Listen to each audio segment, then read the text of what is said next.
It is 1938, and the pace of history is accelerating. The continent of Europe spirals towards war with an ever-increasing, ratcheting tension. 20 years previously, World War I had ended. The war to end all wars had been the product of deep tensions between the nations of the continent. The new nation in Europe, Germany, the most powerful, the most populous, the most industrious, jostled for its place as a great power. The older great powers, France, Russia, and Great Britain, resented the newcomer. Rivalries and resentment burst into a terrible war. Europe was to mourn the loss of an entire generation of the young, of the best, and the bravest.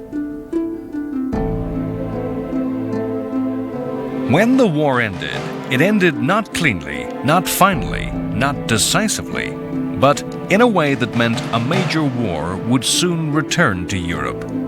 Germany collapsed in defeat, but remained the largest, the strongest, and the most powerful nation-state in Europe. Germany believed its army had not been defeated. The German people had not seen their country invaded. Their cities, their towns, their countryside was not devastated. Germany's soldiers had marched home in good order, not as pathetic defeated rabble. The myth grew of a stab in the back, of betrayal by enemies within Germany. The peace treaty of Versailles was not a peace settlement. It punished Germany with loss of territory. It punished with reparations, tremendous sums of money that were to pay for the war, pay to rebuild France, pay the debt European countries owed to their American ally.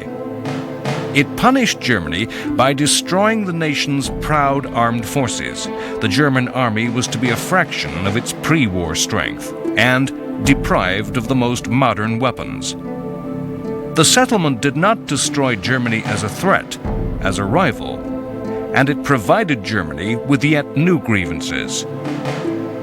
The new map of Europe created a patchwork of small, weak countries on Germany's eastern border, countries with which Germany now had scores to settle.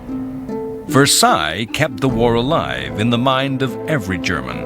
In a Germany resentful of history, in a Germany suffering endless economic crisis after economic crisis, a movement and a leader arose that gave voice to those resentments and promised action. A movement that promised rescue. A leader who promised redemption and renewal of German destiny. Hitler and the Nazis rose to power through the structures of German democracy and then abolished those same freedoms. Nazi Germany proceeded to systematically destroy the post-World War I settlement and the structure it defined for Europe. All over the continent and all over the world, the pace of change, the flow of events, accelerated. Japan began on a path to militaristic rule, based on a belief in Japanese racial supremacy. The Second World War really beginning perhaps in 1937 with Japan's brutal, furious, and avaricious attack upon China. War returned to Europe in Spain as the Civil War tore the nation limb from limb. The fires of war fueled by the extremes of fascism and communism, with the democracies standing in impotent neutrality. The second fascist power in Europe, Italy, embarked on a war of conquest, annihilating the independent African country of Abyssinia. The lesson to the world was that violence was the means to the end and would be unopposed. Hitler unpicked Versailles, rearming the German nation, turning with hungry and aggressive eyes to his weaker neighbors. Germany was united with Austria, a move that made Germany even stronger. The democracies were torn. America retreated behind the oceans in isolation. France, in cynical defeatism, built the Maginot Line as a shield against aggression, but feared to renew the war. Britain had no desire for war and saw justice in Hitler's demands. The democracies aimed to resolve the problem of Germany without resort to war, to use diplomacy, negotiation, and fair compromise. The word history has come to use of these times is appeasement. It is the autumn of 1938, and Hitler has turned his gaze to Czechoslovakia. A conference of nations is called in Germany, at Munich.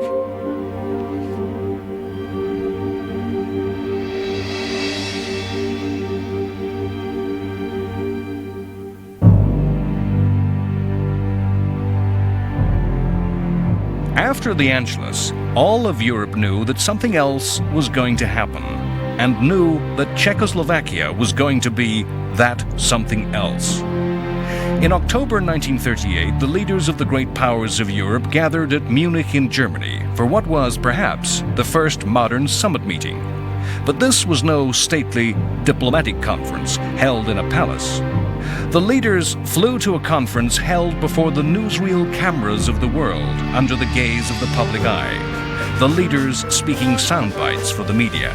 When I come back, I hope I may be able to say, as Hotspur says in Henry IV, out of this little danger, we pluck this flower safely. They met to resolve the problem of Czechoslovakia. Czechoslovakia was a democratic state, a state allied to the French.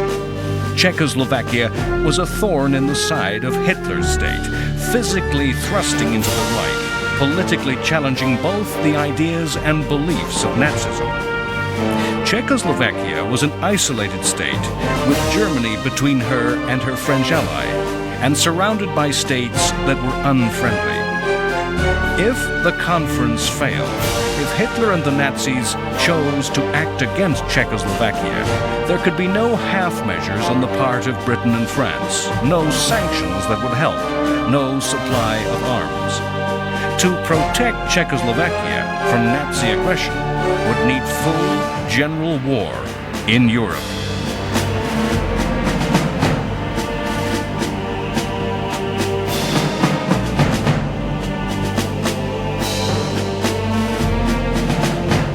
The nation whose future lay on the table at Munich had a modern army, but was not a fundamentally strong state politically.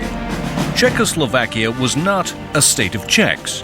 The modern democratic society contained minorities of Slovaks and Hungarians, and, above all, Germans, the Sudeten Germans, a 3 million strong minority living in the areas adjacent to Germany.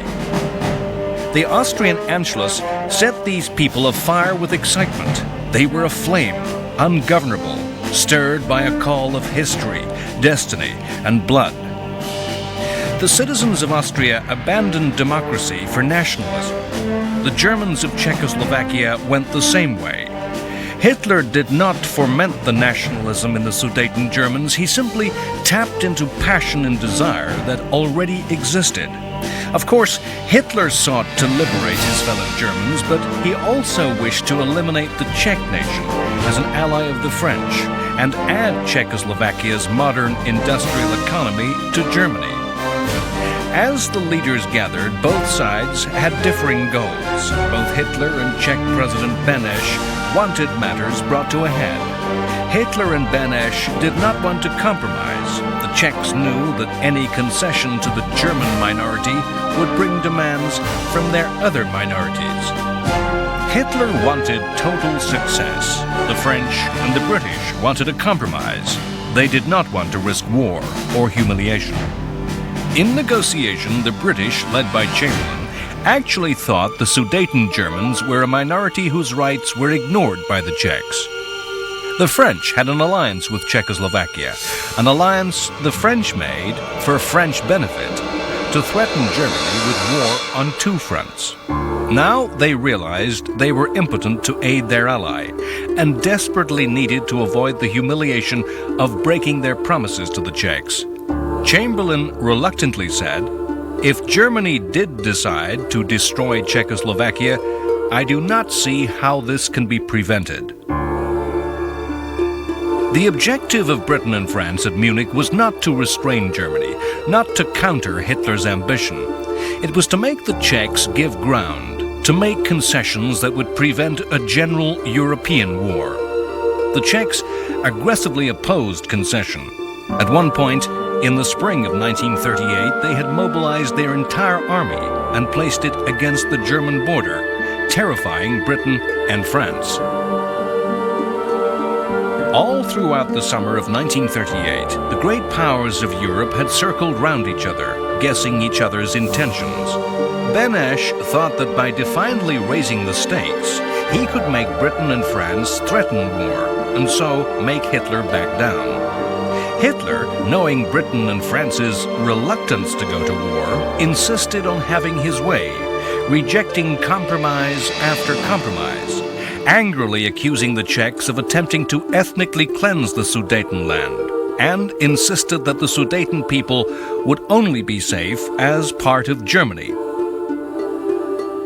Chamberlain was certain of Hitler's good faith when the German promised that he had no further demands of Czechoslovakia than the liberation of the Sudeten Germans. The issue came to head with the international summit meeting held at Munich on September 29th. Hitler made no demands at this meeting. He waited for the proposals to be offered.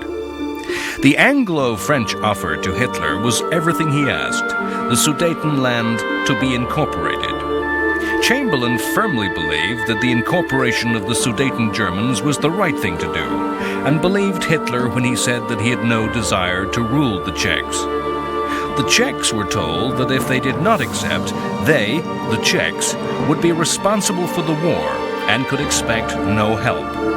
The Czechs signed, and the Sudetenland became part of the German Reich.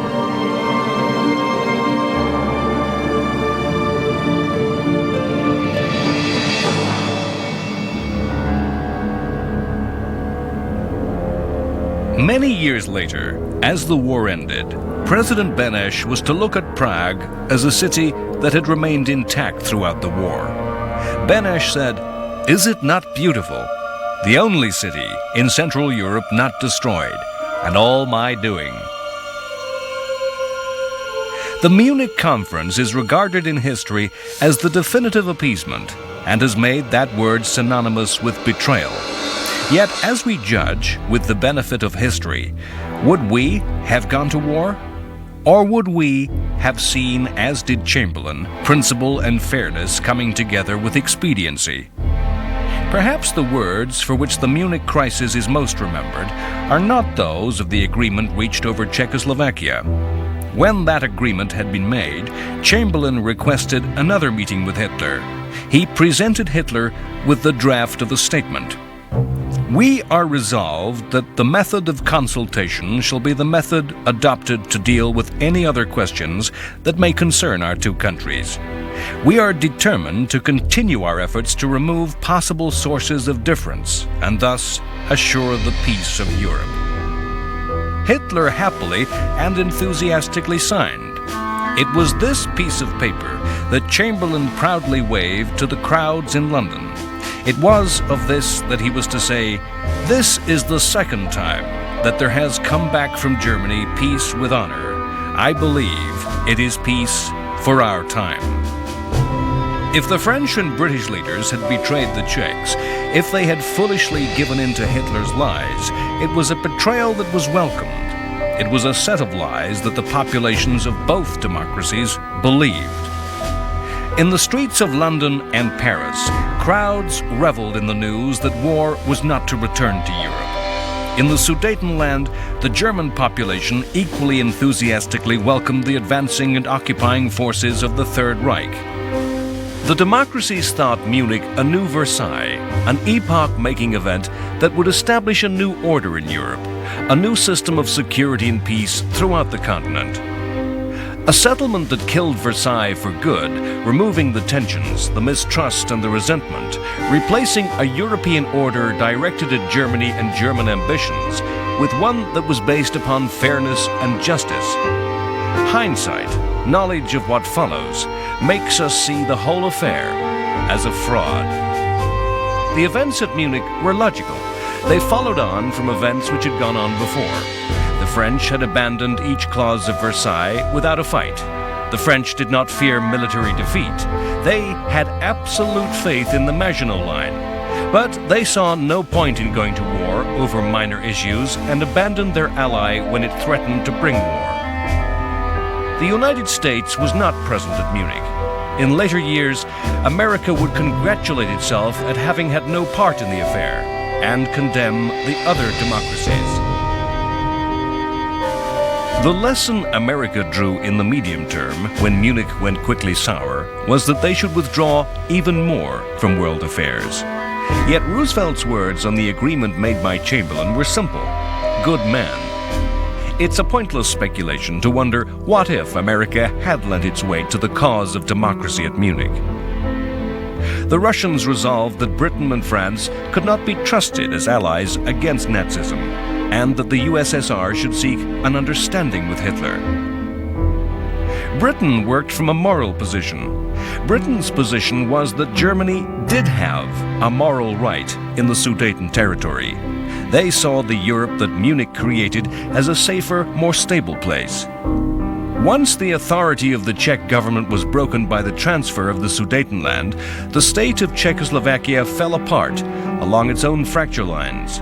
The Slovak minority came up with its own demands for independence and autonomy. The Nazis supported and patronized the Slovaks. The Czech government in Prague proposed occupying Slovakia with troops. Hitler promptly recognized the independence of Slovakia. The Czech state was destroyed, unviable. Hitler summoned President Hacha, Beneš's successor, and instructed him to sign away the independence of Bohemia, the rump of Czech lands, which on March 15, 1939, became a German protectorate. Britain's government did not see the German occupation of Prague as a break in the new order, supposedly established at Munich.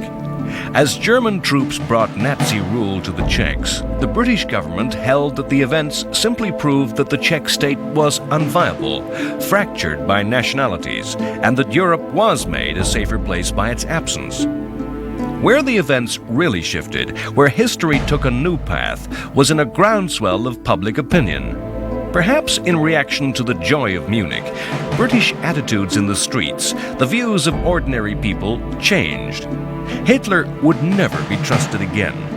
The British media turned against appeasement and called for Hitler to be opposed. If we seek a pattern, a rationale for the way history unfolded in the 1930s, we can see that all Hitler's ambitions looked to the east, not to the west. Germany had lost territory to France in the west, Alsace and Lorraine, but there was no clamor for these areas to come under German rule. In the south, Germans lived in Italy, but there was no demand for a return of these lands. There was no call for southern Germans to return to the homeland. All the avarice, all the ambition was directed east to Austria and Czechoslovakia. Hitler believed it to be the destiny of the German people to expand eastward. The peculiar Nazi view of the world envisaged a future world that was largely agricultural and saw a German Aryan territory spreading out eastwards into living space, Lebensraum. This spreading of Germany would displace other peoples. Hitler saw this expansion as eastward into the vast spaces of Russia and the Ukraine. When the Nazi troops completed the annexation of Czechoslovakia on March 15, 1938, within days German diplomats renewed demands of Poland that the city of Danzig be returned to Germany and that Germany be given a rail and road link to East Prussia, a German corridor across the Polish corridor. Danzig was a German city. The corridor was German land, lived in by Germans, given to the new state of Poland at the end of World War I. The Poles rejected the German demands out of hand. The British government almost immediately offered Poland an alliance. Previously, Britain had avoided making formal promises and commitments against the Nazis. The alliance, though, committed Britain, restricted the options open to the British government. France had made alliances in order to threaten Germany, but found itself in danger, not safer. Britain made its alliance as a gesture, as a warning to Hitler. It was a complete reversal of British foreign policy since the First World War. However, to what sort of country had Britain joined France in alliance? The lands which were occupied by Poland were territories fought over, shared and reshared by German states, Austria and Russia. The Polish government was not a democracy in the same mold as Britain or France. The Polish government was dominated by the military. The ruling party, the cleansing movement, attempted to dominate all aspects of Polish life. Poland was an aggressive country that sought to punch above its weight. It refused to contemplate a compromise. The Polish government was headed by men with the same appetites for bluff who gambled on intimidating opponents, as did Hitler. World War II was the unfinished business that remained from World War I. Much of that unfinished business lay between Germany and her former enemies, and between Germany and the smaller countries in the East. Poland had its own unfinished business with Russia, or rather the Soviet Union. The eastern border between Russia and Poland was not defined, and in the end was established in a series of armed confrontations in the early 1920s. If Hitler had ambitions in the East, it would be true that Poland equally looked to Soviet territory with envy. The climate of aggression was hardening all over the continent of Europe. In the spring of 1939, Italy invaded and occupied Albania.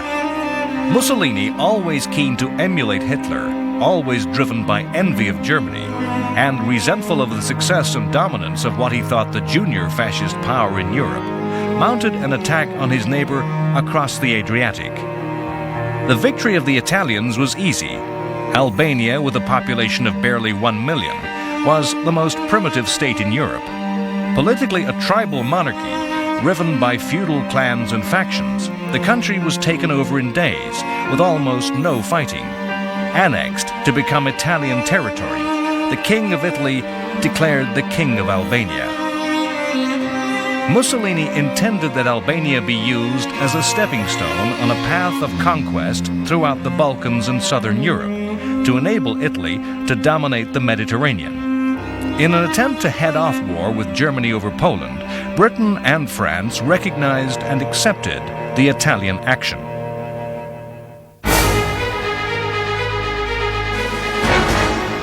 In the steps to war in these last months of peace, the Soviet Union, so distant and removed from much of European affairs throughout the decade, became increasingly involved.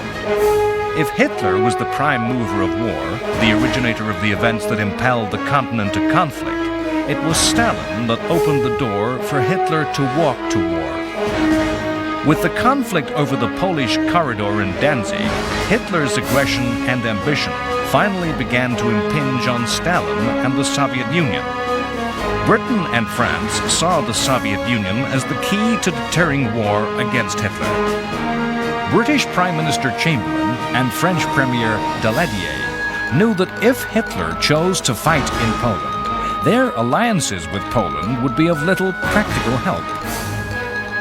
Poland was as isolated as had been Czechoslovakia. They could not move forces into Polish territory. They could only threaten war from the west. Hitler might once more play a game of dare with Britain and France, challenging them to start general European war in order to save a faraway country whom they could not directly help. Britain and France knew that the Soviet Union could directly help Poland, and so war be averted. But Poland saw the Russians as bad, if not worse, than Hitler. They rejected any move that would bring Soviet troops into their territory. The Poles thought that the Red Army, once inside Poland, would never leave, and there was no inducement, no incentive that Britain and France could offer. Too often, histories use the language of the gambler in describing the actions of leaders. In Hitler's case, nothing could be truer. With the benefit of history, it is hard for us to remember that the leaders of all the powers in 1939 had little idea of what each other thought. To tell what we today call spin, propaganda, from what was truth. All through the summer of 1939, Hitler was involved in negotiations with Stalin. The negotiations were about nothing, were going nowhere. Neither Hitler or Stalin would say what they wanted. Both mistrusted each other. Both knew they represented political systems which were incompatible and could not coexist in peace. Then Hitler gambled. He revealed his ambition to attack the Poles and offered Stalin half of Poland. Stalin picked up the offer. Stalin was obsessed with territory and saw the extension of his border westward as a resolution of old scores and, in his paranoia, an insurance against invasion.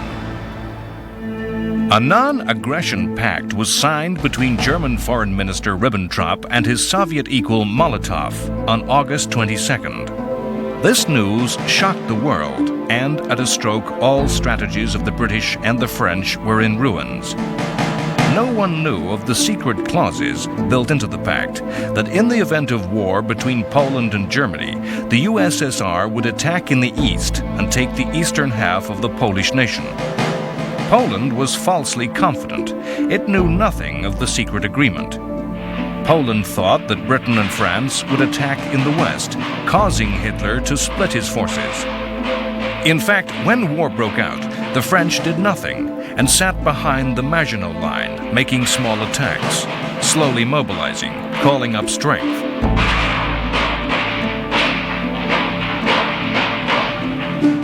The British were organizing the movement of their army across the sea. Hitler gambled the French would not act in time and stripped the West of troops to bring overwhelming strength against the Poles. He planned a campaign so fast the French and British would be forced to watch helplessly as Poland was destroyed. Poland's army was outnumbered, outflanked, and obsolete in equipment. The Polish cavalry still used horses. There were virtually no tanks. Mostly obsolete aircraft had to counter a state-of-the-art Luftwaffe. On August 31st, Poland attacked Germany. In fact, German SS troops faked an aggression.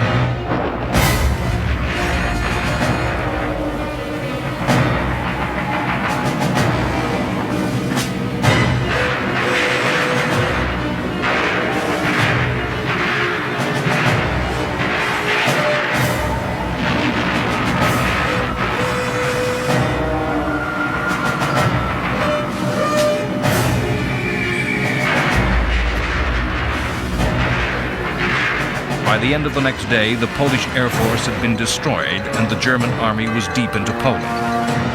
On September 3rd, France and Britain demanded Germany withdraw from Poland. War broke out, and British Prime Minister Chamberlain made an announcement that revealed a bitter disappointment that he had failed to prevent war from returning to Europe.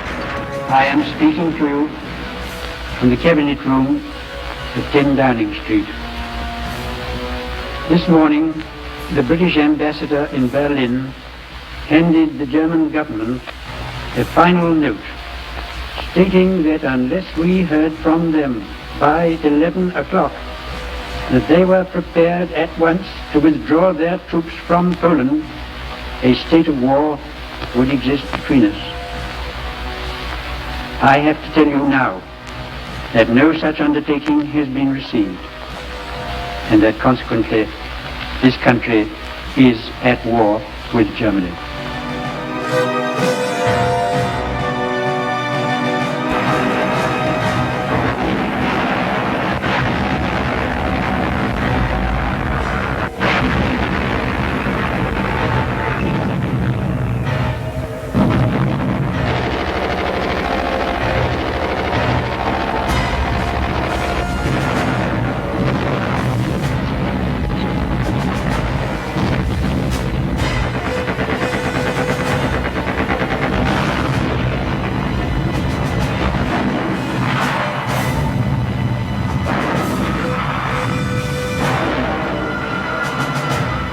The attack on Poland saw the first use of blitzkrieg by the Germans, a new type of war, using rapidly moving, all-mechanized and armored columns, with coordinated air support smashing through and around slow-moving, old-fashioned Polish forces.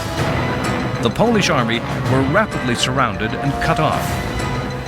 The myth of the war is of Polish cavalry charging tanks, yet military theorists in many countries, including Britain and France, believed that horse soldiers were seriously capable of defeating armor.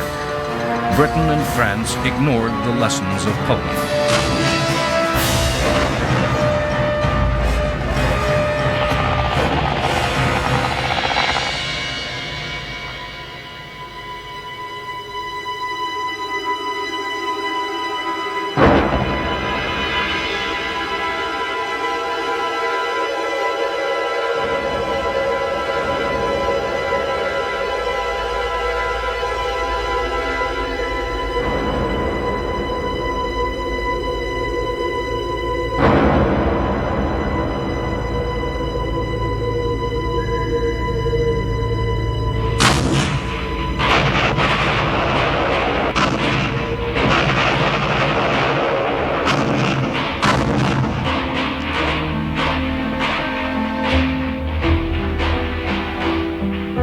By October 6th, all Polish forces had surrendered. Cynically, the Russians waited until it seemed certain that Germany would triumph, and finally moved on September 17th. The German victory was stunning. In less than 1 month, at a loss of less than 14,000 dead, the Poles were defeated. Britain and France were shown as impotent.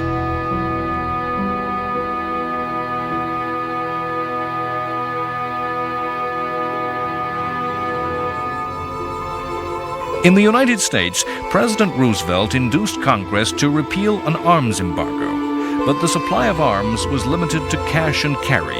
Arms had to be paid for in hard cash and could not be exported in American ships.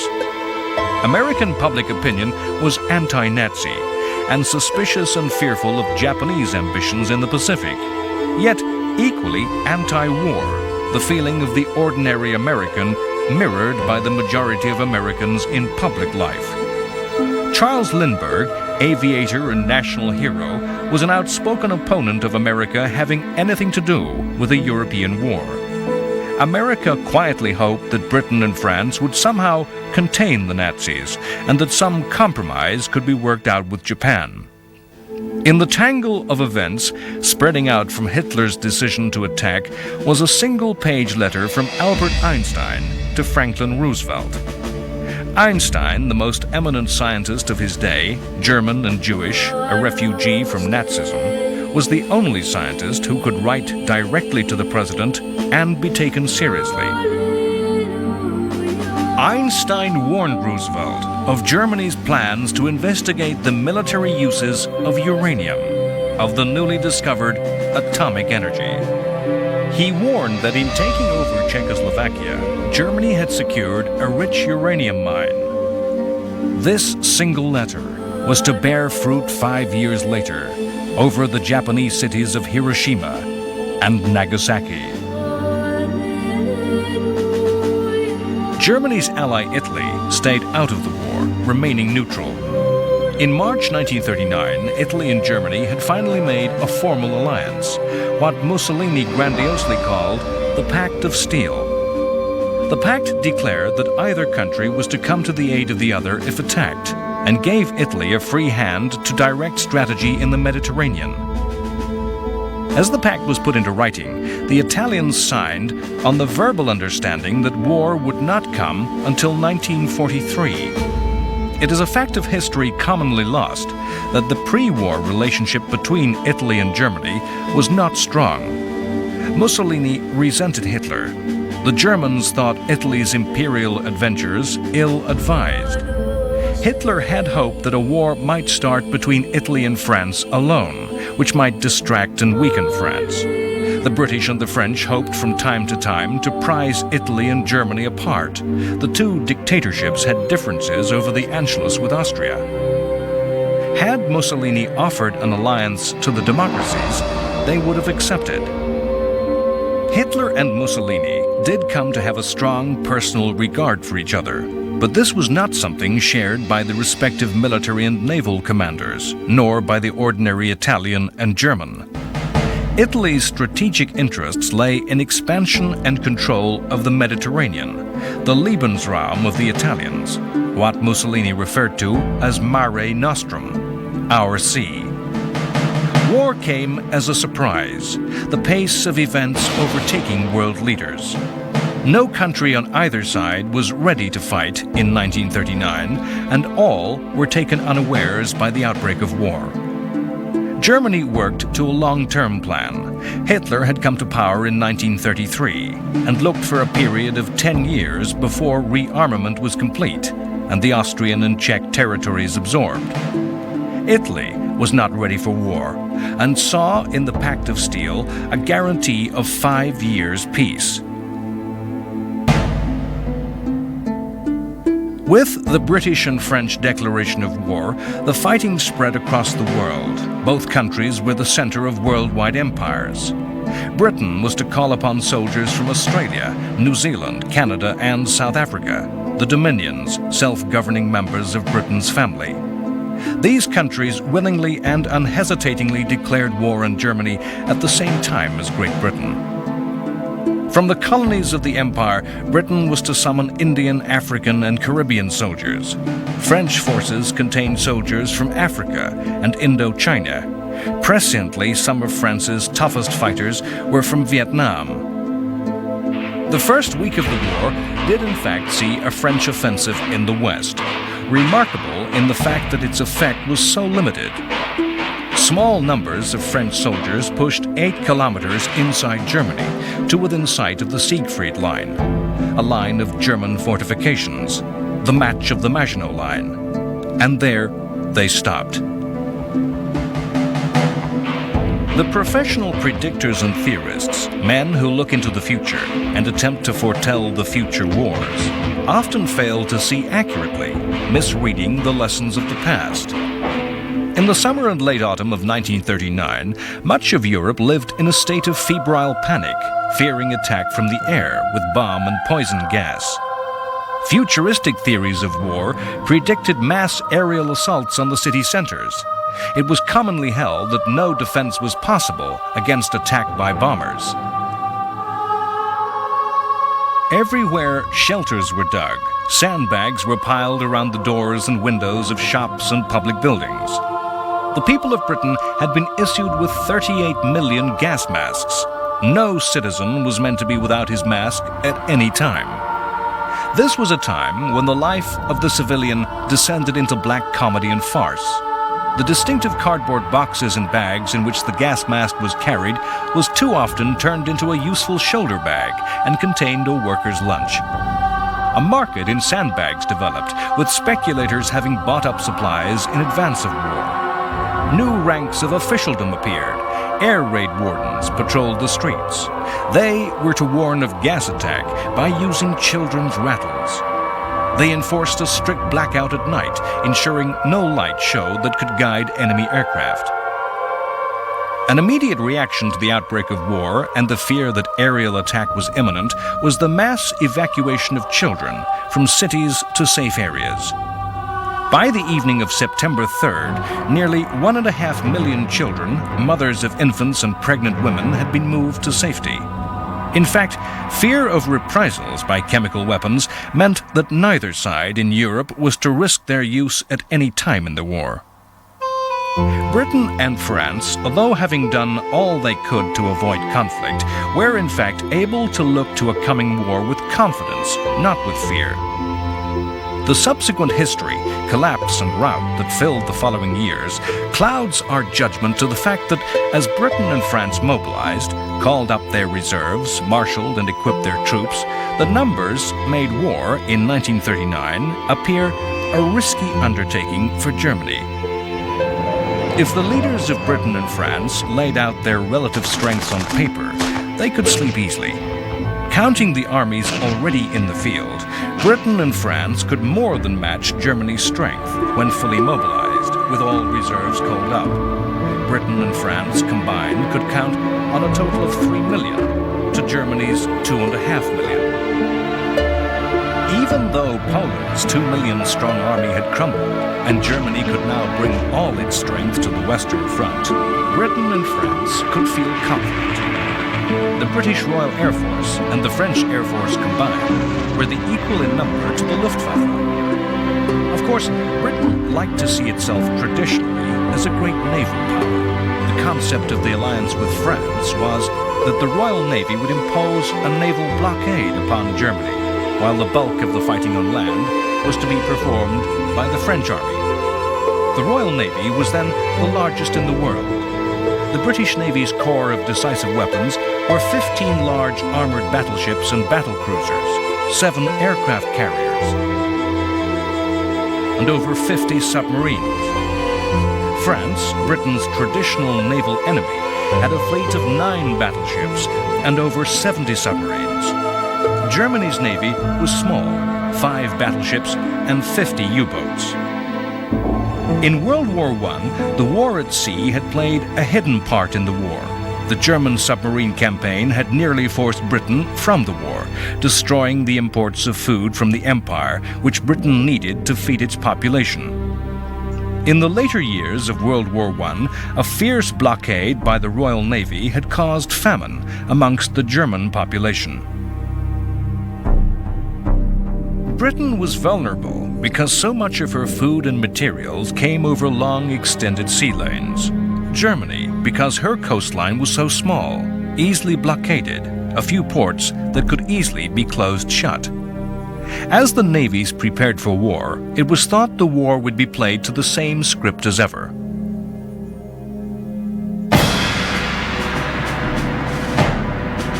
The pride of navies everywhere was the battle fleet, a fleet of large, fast, heavily armored and heavily gunned battleships. The number and size of these vessels was taken as a measure of the virility of each nation.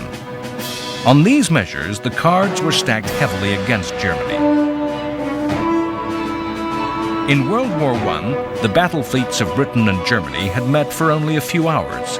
No lesson had been learnt as to the value of the big gun ship.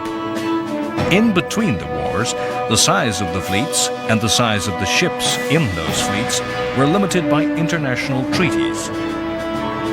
The coming war was to show that the battleship was no longer the capital ship, the decisive weapon of naval warfare. Aircraft were to make these ships too vulnerable to attack. A few cheap aircraft made on the production line in weeks could easily destroy a major warship that could take years and massive sums to rebuild. But this was not clear in 1939. Only some navies realized the true value of aircraft and the aircraft carrier. In the long-term plans of Germany, a series of large warships, such as the Bismarck, were built to threaten Britain. Aircraft carriers were built for some future war against the USA.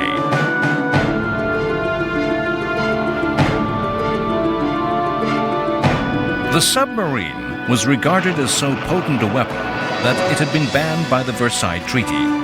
The submarine as U-boat is forever associated in mythology as the definitive Nazi weapon. Yet, as with all navies, the submariner was regarded as a second-class sailor by big ship admirals and had to face a struggle to establish their worth. In 1939, as war broke out, the British Navy was placed by Chamberlain in the hands of Winston Churchill as the grandly titled First Lord of the Admiralty. Amazingly, Churchill had held the same job in the First World War. Churchill had been the sternest critic of the government in the pre-war years as a maverick in the political wilderness, calling for more arms and a military response to Hitler. Churchill had lost office in World War I through strategic adventure, impulsive, wild schemes, particularly in Turkey, that had cost many thousands of lives in a failed operation. Returning to office, these traits re-emerged. He showed tremendous energy in organizing and preparing the British Navy for war, but a series of wild schemes began to emerge, again to draw Turkey into the war, to incredibly place mines in Germany's rivers, to attack neutral shipping and ports, particularly those of Norway and Sweden, who were supplying important raw materials to Germany.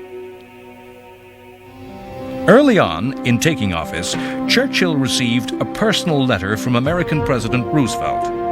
Roosevelt invited Churchill to keep me in touch personally with anything you want me to know about. The personal relationship between these two men, bypassing the administrations and structures of their respective countries, was to be of crucial importance in the coming years. As the Poles succumbed to defeat and occupation, Hitler offered Britain and France peace. He claimed to have no quarrel with France and desired active friendship with Britain. He called the war in the West a senseless waste of life and proposed a conference of the great powers that would create a new system of peace and security. He was rejected. We are so used to the story of World War, a globally consuming conflict that spread across the world, that the fact is lost that in 1939 the war was comparably small and could be reasonably assumed to be soluble. In Europe, in October 1939, Britain and France were at war, as were Britain and France's overseas colonies. Germany was at war. Poland, an occupied, defeated country, sliced up and lost. The Balkans were at peace. Some were pro-German, like Romania and Hungary. Some were pro-British, like Yugoslavia and Greece. Italy, Germany's ally, remained neutral. Spain, a supposed fascist power, was neutral. Belgium and the Netherlands were neutral. All of Scandinavia was neutral, yet were key suppliers of raw materials to the Nazis. Soviet Russia trusted implicitly in the new relationship with Nazi Germany and believed itself safe from attack and was neutral. America was neutral. Far away in China, another set of tensions and envy, not related to Europe's problems, had brought a savage war that had been raging for 2 years. These wars were yet to join up into a world war. In Poland, a new order rapidly came into force. The map was redrawn. The Soviet Union moved west, Germany moved east. In holy Polish lands, those occupied by Germany and Russia, a fearful night of occupation descended. Soviet forces imposed a communist rule. All those prominent in the old regime disappeared. Over 4,000 of Poland's army officers died in a bloody massacre by the Soviets. In German-occupied Poland, a brutal regime lay across the land. Nazism's racial theories held the Poles as subhuman. Poland's large Jewish communities became the victims of the Einsatzgruppen, special SS squads designed to solve the Jewish problem.